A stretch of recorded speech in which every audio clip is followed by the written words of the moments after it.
Anga fulini wale nyondo be ka lase au mali kono ani maliko ka menu be ni maina keme ka nyamada ka nyeshin jabaranuma wala sa famu ya bise sura au fe doko kun kuna funina membe kuna fununa kuma bawo fara nyonga doko kun kuna minu njora hakili ufe ka sigi ke uka wala sa hali bi famu ya bise bonya udafe abe damina ni Mali silamatonga fara nyonga jakuluba au conseil islamique du Mali jabala kuradeye Amabladoniya kafo ho conseil islamique jabala kura sorola ala minye yoro ferelenye mimina ke sababu ye ka bara nogoya silameu ka nyemaya so barakela ubulu o yoro mi nzorola stakera a yorola katinya da a chogoya uka Mali silamatonga faranyonga jakuluba ho conseil islamique du Mali manyema ani Mali silamadine nyema ka faranyonga jakuluba groupement de leaders spirituels musulmans du Mali manyema Silamaya demeto ansaru nyajoyoro aseyada Cherifla madana haidara kumetama dunya kuna obara ubela jele sheriera mamu zababula oye Marietu Diallo ani Ibrahima Kulubali anga jeka nyamada ufe Mali Islameo ka faranyonga jekuluba au Conseil islamique du Mali na nyamaya be Islamaya demeto ansaru nyajoyoro bolo ased Cherif Ousmane Madan Aidara ajirala kafo udaga yoro koro dogoyara ula o hokum ni konna la uye wele madake ka nyashi gouvernement ma ka jira kafo au Conseil islamique amago be daga yoro kurala o de la gouvernement yu ka wele jabi ninga daga yoro kura jira ula amdalay ase 2000 la au Conseil ya jira kafo o daga yoro kura ini uga tabiya obeta wa abe jamaku kosebe o de la sa au Conseil jamakulu wulila ni yana unyeda ni daga yoro kura inka ninga ukaniswan diaira alhamdulillah rabbil alamin ambiya ne so jakadre kono au Conseil islamique du Mali awrubado aka kongara kara anga nyimo no sed shimso ala a nyimo ya kalfalima au Conseil bureau ke mo bina ne dure mandat terminena c'est au Conseil islamique bureau nana mo bidur an worola ka fara structure to munum ba kono organe to munum ba kono conférence des ulémas de commission de contrôle donc la yoro min ne Conseil ko mo la korole santan seki anya a yoro dogera a corona ola ko sa nyini ka yoro wore nyini mi freli do pour que au Conseil siège ka saka yelma kanay donc ala yoro min de am folo o de yay donc anga nyemo ko ba no vice président naldo Ibrahim Kontaw ananga segal jamtana lu nana kana laje bi anga nyemo ko bare ne Cheikh Sonna dan hadare ala kunna kana anyada yoro nga ka yoro njete mine chogo mi au Conseil islamique du Mali do natawla anga minom taka yelma ka yoro ko la kana laje yoro nani au Conseil ka tabulo bibe na bise jamay ngoro bureau munu mbala ana resi ki chogo nani bureau kura tabulo bibe visite ko ko yodi alhamdulillah rabbil alamin comme kamini kalo fla nyona anga paysan no e makibaye ani au Conseil membre pela jelen o ye demande que au Conseil gouvernement ka niveau là pour que anga chaise bi saka yalama parce que anga langa réunion on saka kwa kono anga membre chamambe no te bureau soro dang tene compte au Conseil reka valeur la na be na faminga jamana kono anya dajira famona ani yoroka ka maintenir o yam famo ambu foku wala nyundo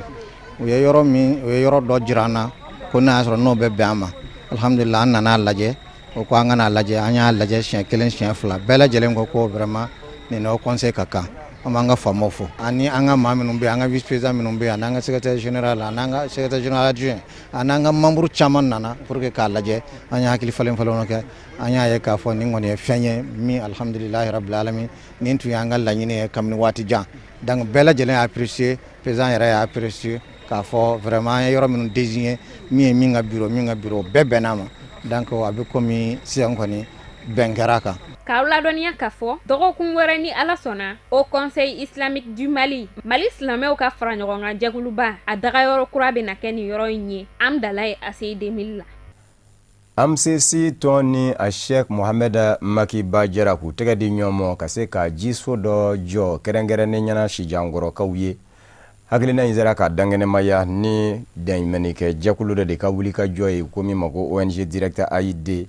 akurubongarli kene ka sigida ma nyama usijankoro ulu bole kundo fa bela jelela kafara bamako kawka menu nyakun kumbe a Sheikh Mohamed Maki Babulu angaje ka nyama da soro leumve ka bo Marietu Diallo ni Draman Malioro bi sijankoro ka ba fo alhamdulillah ala ni Sheikh Mohamed Maki Ba sababu ka pompu sin wala sa sijankoro ka ji nyuma soro o koromo karli hokum konnala Maki Bana ka jama wulila ku kunda sijankoro ka nye u bisimila la ni nisondiaye bonyani karama kono Makiba yira k'a fɔ Agence des musulmans d'Afrique ama o de ye a boloma dɛmɛ ka se ka layidu timɛ sijankorokaw ye. Silamɛ baara la frontière t'a la. N y'o de fɔ Ala ko k'a ye kira ci k'a kɛ kɛ ɲɛnɛmaya bɛɛ ka hinɛ ye. Ɲɛnɛmaya bɛ adamaden bɛɛ ma hali baganw. Ala m'a fɔ silamɛw dɔrɔn a m'a fɔ arabu dɔrɔn a m'a fɔ farafin dɔrɔn ko kira ka kɛ ɲɛnɛmaya bɛɛ hinɛ. Donc silamɛya authentique l'islam pacifique n'a m'o demandé o base ye hinɛ ɲɔgɔnya ni solidarité de. Donc o la Ala de y'anw guidé k'an bila ka na ni mara in kɔnɔna na a bɛ san caman bɔ Ala y'an bila an ye saraka kalanyɔrɔw jɔ yan Ala y'an dɛmɛ an sera ka misiriw jɔ yan bi a bɛ kalo damadɔ sigida mɔgɔw y'a ɲini ko jiko crise bɛ yen ji ɲuman sɔrɔli ka gɛlɛn u ma ko an k'a ɲini an dɛmɛbaaw fɛ an y'a ɲini législative musulmane africaine mɔgɔw fɛ a tɛ tɛmɛ kalo 3 kan an y'a ɲini u fɛ bi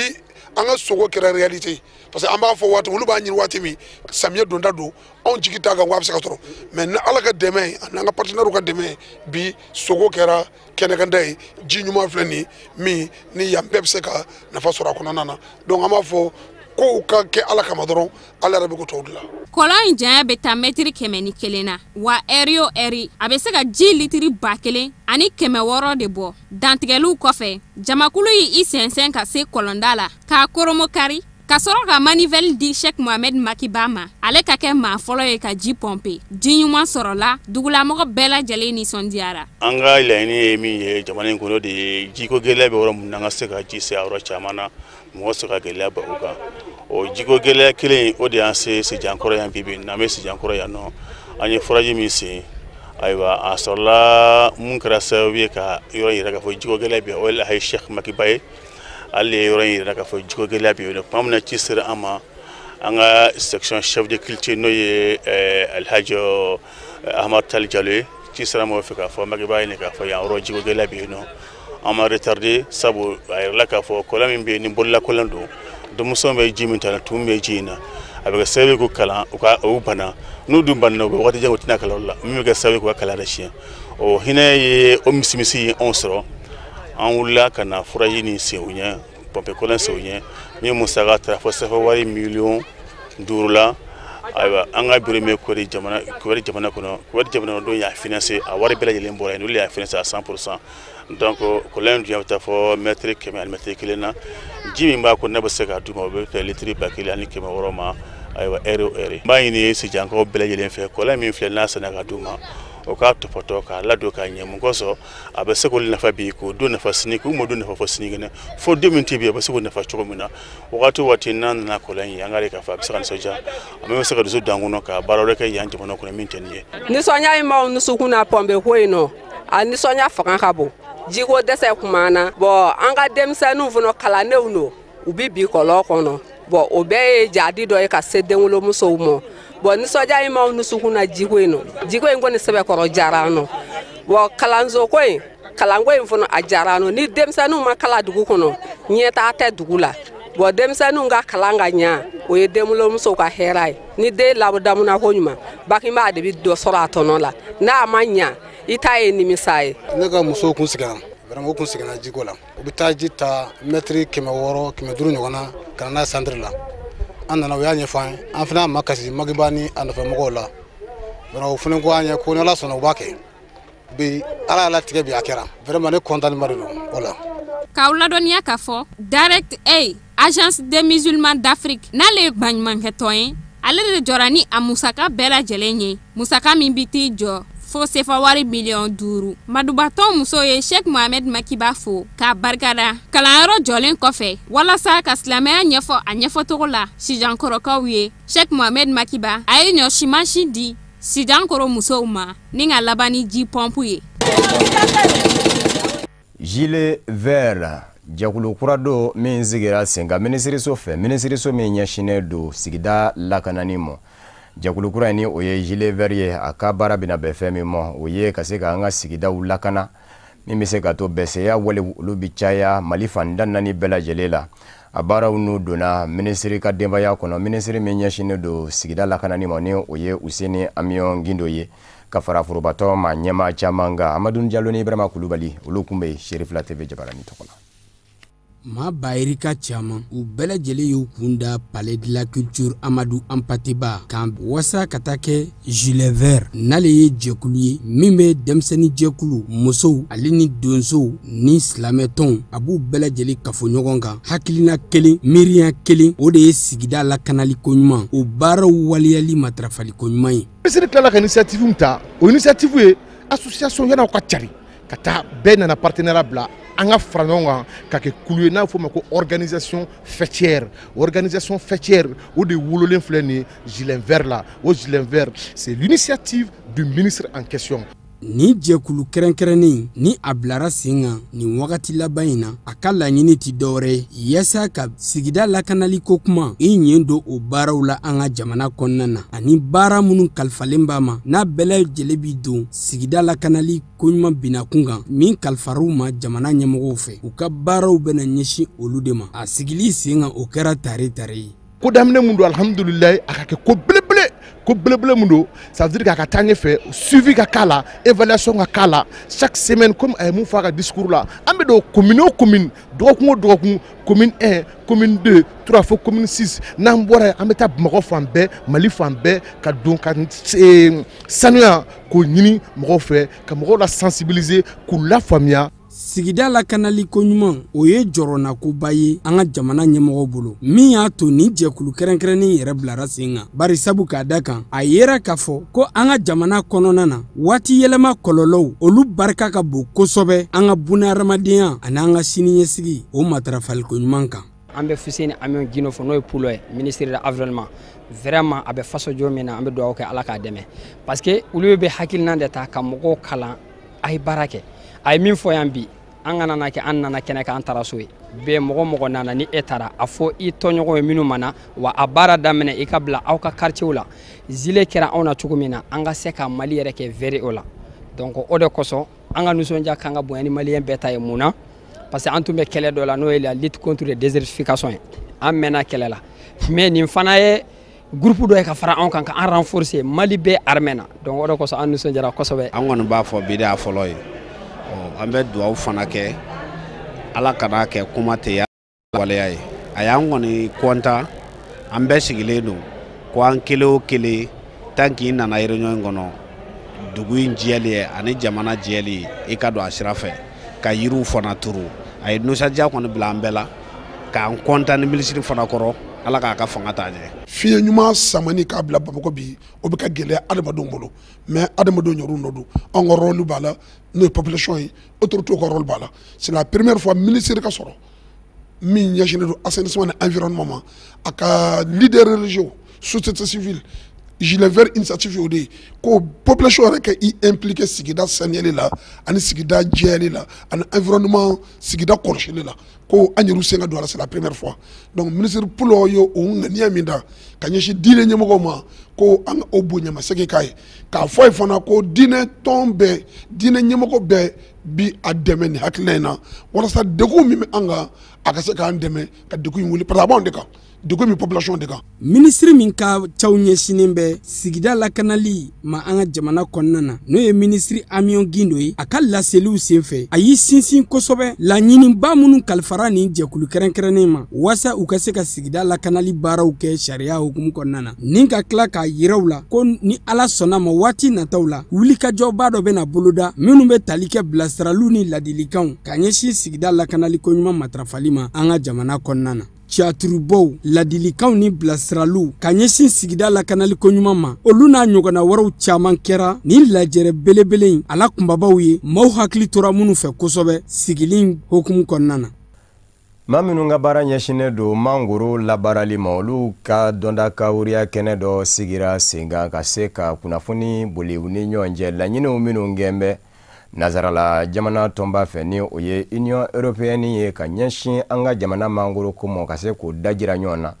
baara in senfɛ min ye mangoro labaaraba caman ye u caman ye u fɛtaw jira ko in kɛra Direction Générale de l'Office de la Protection des Végétaux la Abdul Karim Sako ni Abdoulaye Sogodogo tun bɛ Cherifla TV jabarani tɔgɔ la. Ni atelier in ye sigi ɲɛbila baara ye sigi minnu kan ka kɛ Mali mangoro sɛnɛnaw ani minnu ka baara ye mangoro bayɛlɛmali ye o ni jamana gouvernement ni ɲɔgɔn cɛ n'a bɛ fɔ u ka kulu ma interprofession de la filière mangue du Mali o ni jamana gouvernement kan ka sigi ba kɛ sigi min n'a bɛ tali kɛ hakilina falen ka sariyaw la sariya min bɛ don Union européenne mɔgɔw ka sariya bolodalen kura kan n'o ye u ka nouvelle directive ye n'o bɛ tali kɛ Mali mangoro bɔli la ka taa Europe jamanaw kan sariya min sigilen don Mali mangoro labɔli kan ka taa Europe jamanaw kan u bɛ se ka labato cogo min na Mali mangoro sɛnɛnaw ani mangoro bayɛlɛmabaw fɛ ka se ka ɲɛfɔli kɛ ani ka fɛɛrɛw boloda o sariya a bɛ se ka labato cogo min na o hukumu de kɔnɔna na mangoro sɛnɛnaw ani mangoro bayɛlɛmabaw n'o ye a acteurs ye u caman ba ye ɲɔgɔn sɔrɔ ni atelier kɛnɛ in kan kana hakilina falenfalenw kɛ ani u bɛ se ka taa min yira jamana ɲɛmaaw la sariya bolodalenw na u ka hakilinaw n'u ka faamuyali la sariya bolodalen in na tubabu ye sariya dɔw ta k'a fɔ sisan fɛn tɛ se ka don u fɛ yen sisan n'a ma sɛgɛsɛgɛ donc a tun bɛ sɛgɛsɛgɛ ka kɔrɔ mais u b'a fɛ dɔ ka fara sɛgɛsɛgɛli in kan o sɛgɛsɛgɛli fɔlɔ o tun ye mun ye fɔlɔ papier de tun bɛ kɛ k'a bila ka taa mais u ko ko o t'a bɔ sisan o tun ko tuguni ko u b'a fɛ k'a dɔn mangoro min bɛ taga a bɔra yɔrɔ jumɛn n'u b'o wele tubabukan na ko traçabilité jɔn y'a baara jɔn y'a kari jɔn y'a don carton kɔnɔ ou bien jɔn y'a bayɛlɛma ka se k'a ci olu ka yɔrɔ la donc an ye o baara kɛ o ko sisan o t'o bɔ tuguni sisan o b'a fɛ k'a dɔn sisan mangoro yɛrɛ minnu y'a sɛnɛ jɔn de don a sɛnɛla cogo jumɛn de a karila cogo jumɛn de a bayɛlɛmana cogo jumɛn de ou bien a cira cogo jumɛn na service technique mun bɛ n'o ye état ka service olu de bɛ yamaruya di k'a fɔ ko papier in ka ɲi est-ce que papier in a sɛgɛsɛgɛla ka ɲɛ est-ce que papier min dara kan papier ɲɛnaman de don donc ko fo an ka o de sɛbɛntiya o ye papier la sani an ka cili daminɛ u ka jamana kan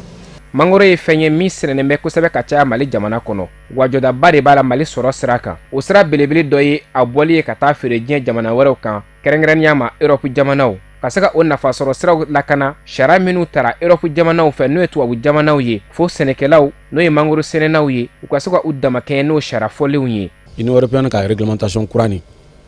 i y'a faamu c'est que norme minnu bɛ yen nɔ u bɛ fɛ an ka o norme de labato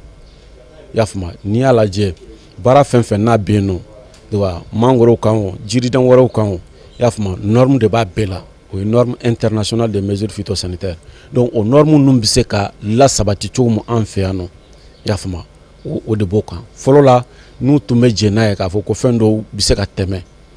sisan fɔlɔ la fɛn minnu tun bɛ se ka tɛmɛ sisan u y'o bɛɛ lajɔ o si tɛ tɛmɛ bilen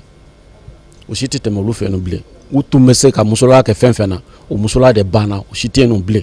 i y'a faamu a fɔra ka ni mangoro ka kan ka présenter cogo min na n'a tɔ cogo la dɔrɔn a tɛ tɛmɛ mangoro kelen tɛ dɛ jiriden wɛrɛ bi ten a fɔra k'a ka présenter cogo min na n'a ma présenter ten dɔrɔn o b'a rejeter ka ladɔnnaya k'a fɔ Union européenne ka ni directive kura in n'o ye sariya min bɛ mangoro doni sɛgɛsɛgɛ u ka jamana kan a baara bɛ daminɛ u ka jamanaw kan septembre kalo nata tile fɔlɔ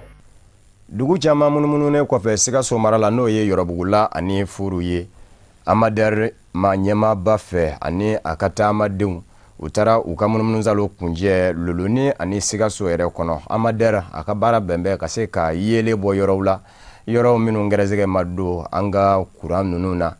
mana bɛ kɛ sababu ye ka se ka min ye dugu ye ka ɲɛtaaba di a ma kɛnɛ in bɛ taa kunjɛ kuma min Amadɛri ɲɛmaaba ani kunnafonidilaw sigira tilela du dɔ senfɛ ka se ka walawalaliba caman kɛ kunnafonidilaw ye hakilinaw minnu bɛ Amadɛri la ka ɲɛsin jamanadenw ma Sadio Sidibe ni Fuseni Keita kun bɛ Cherifla TV Jabarani tɔgɔ la Loloni ale de bɛna kɛ dugu laban ye baaraw kun bɛna cɛ yɔrɔ min na ni o baara ninnu ɲɛnamara Agence malienne pour le développement de l'énergie domestique et de l'électrification rurale ni o ye Amadɛri ye a ka projet baaraw kɔnɔna na ni o projet bɛ wele système hybride d'électrification rurale n'u bɛna kuran baara min kɛ a b'a an ka togodala yɔrɔ 46 de kofɔ Mali kɔnɔ yan nɔ ni Loloni yɛrɛ sen b'o la ala ni Banque mondiale ka dɛmɛ kɔnɔ Amadɛri maaw ka nin wulikajɔ ka ɲɛsin an ka togodalamaw ma min b'a to u fana bɛ se ka kuran sɔrɔ cogo min na o kɛra nisɔndiyaba ko ye Loloni maire bolo ni ka tila ka laɲini k'u ye u ka dɔ bɔ kuran sɔngɔ la sabula Loloni maa fanba u bɛ cikɛ de kɛ n'o bɛ taa jɔ maa 114 la mɔgɔ min bɛ Loloni kɔnɔ bi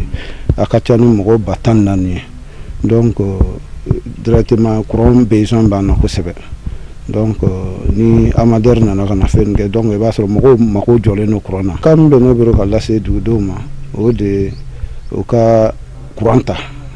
parce que a nana pour que mɔgɔw ka baara kɛ n'a ye donc u ka courant ta ka baara kɛ n'a ye donc ni kalo sara walasa u ka se ka courant fana sara a waati la donc ka ɲɛfɔ amateur yɛrɛ fana ɲɛna parce que dɔ tun bɛ yan fɔlɔ donc o ka se ka a prix jigin dɔɔni ka bɛn ni clients ye kabini gouvernement ayi an ka cakɛda amateur ni créer pour ka se ka courant ladon togodaw la baara caman kɛla mais amateur yɛrɛ ma dɔn kosɛbɛ mɔgɔw fɛ mɔgɔw bɛ kuma la u b'a kɛ i n'a fɔ u bɛ amateur ni énergie du Mali comparer kuma la u bɛ amateur ni opérateur min bɛ yen nɔ ka courant di u b'a tila k'o de amateur ye kuma la entreprise na baara kɛ u b'a tila k'o de amateur ye kuma la hali bureau d'étude min na ka na étude kɛ ka jateminɛ kɛ u b'a fɔ k'o de amateur ye ninnu si tɛ amateur ye mais a bɛɛ amateur baarakɛɲɔgɔn de amateur gouvernement ka baarakɛda dɔ sigilen sen kan min bɛ se ka courant don dugu la cogo min mais courant don dugu la kɔrɔ ye k'a fɔ gouvernement musaka bɔ ka kalifa amateur la courant ka se ka don dugu kɔnɔ mais amateur yɛrɛ ti ye i n'a fɔ EDM ka courant feere mɔgɔ wɛrɛ de bɛ ɲini a bɛ fɔ opérateur privé min bɛ se ka na sigi ye ka courant feere anw ta ye ka tila k'a kɔlɔsi de parce que gouvernement ye musaka de bɔ tiɲɛ don opérateur min bɛ yen a fana ye musaka dɔ bɔ mais gouvernement ye min bɔ o de ka ca donc amateur ta ye ka nin bɛɛ de kɔlɔsi sabula a ɲina min kama o ka kɛ sɔrɔ fɛn ye amateur maaw ka nin tilenni baara in ka bɔ luluni u taara tɔ kuncɛ Sikaso faba yɛrɛ kɔnɔ ni o kɛra kɛnɛ ye amateur ɲɛmaaw bolo ka famali caman di Sikaso journalistes ni ka fara minnu bɔra Bamako min b'a to fɛn bɛ tali kɛ amateur yɛrɛ ka caw ye min ni min ye ka se ka ɲɛfɔli kɛ o la cogo min na amateur ɲɛmaa tilala k'a ka nisɔndiya jira k'a fɔ k'u ye dugu dugu yɛla k'a daminɛ yɔrɔbugu la furu foluluni k'u ye nisɔndiya sɔrɔ la sabula ko baaraw taabolo ka ɲi an b'aw ladɔnniya k'a fɔ luluni kuranbundo wari a nafolo kasabi taara jɔ $350 ani $57 ni a kuranbundo minɛnw bɛ tali kɛ pano fo ka taa se batteriw ma min b'a to luluni na a lamini u bɛ se ka kuran sɔrɔ cogo min na ka daminɛ heure 18 fo heure 20 kɔnɔna la baara ye nisɔndiya ye i n'a fɔ a ye nisɔndiya cogo min na furu i n'a fɔ a ye nisɔndiya cogo min na yɔrɔbugu la baara taalen bɛ ɲɛfɛ cogo min na o de ye kelen dugu saba bɛɛ lajɛlen na donc nisɔndiya de don yan solaire puissance o ye 110 kilowatts yan kasa bɛ bɛn $1,300,000 ni $50,000 ani $7,000,000 ini bɛ dansigi tilenani baara min ni a ku ɲɛnamara amateur maaw fɛ kɛrɛnkɛrɛnnenya min y'an sinsin yɔrɔbugu la furu fo ka taa se luluni an y'a kuncɛ Sikaso yɛrɛ faba kɔnɔna nɔ ni o kɛra sababu ye ani Sikaso journalistes yɛrɛ ka jɛ ka hakili falen kɛ o de hukumu kɔnɔna na amateur ɲɛmaaw ye famoli caman di Sikaso journalistes minnu bɛ yan ani Bamako journalistes minnu nana ka far'u kan min bɛ tali kɛ amateur yɛrɛ taabolo kan amateur yɛrɛ ka baara ye fɛn minnu ye u ye famoli jɔnjɔn di journalistes ma o baara ninnu kan ayiwa an bɔra donna k'a fɔ dugu 46 o de kofɔlen don u ka nin projet kura in fɛ nka Sikaso mara la dugu 7 o de kofɔlen bɛ amateur ka nin projet in fɛ an bɔra donna k'a fɔ baara ninnu bɛɛ kuncɛra ni nisɔndiya ani hakilisigi caman ye amateur maaw ka ɲɛma ka fɔ la ko yanni kalo 2 cɛ dugu fɛn fɛn kofɔlen don u ka nin projet in fɛ ni ala sɔnna ma u bɛɛ garijɛgɛ bɛ don kuran na o de fana bɛ dansigi dɔgɔkun kunnafoni na min farala ɲɔgɔn kan ka lase aw ma kunnafoni diso ɲɛmaayaso fɛ ka bɛn ni nin kuma ɲɛ ka bɛɛ fo ka bɛɛ waleɲuman dɔn Mali kɔnɔ ani Mali kɔ kan an minnu gɛn bɛ ka ɲɛmada ka ɲɛsin jabaraninw ma walasa faamuya bɛ se sɔrɔ aw fɛ Cherifla TV ka dɔgɔkun kunnafoni na laseli wɛrɛ ani maa min bɛ ɲɔgɔn sɔrɔ Usmani Zogo de don yan'o cɛ a kan bɛn diɲɛ waati wɛrɛ n'Ala sɔnna ma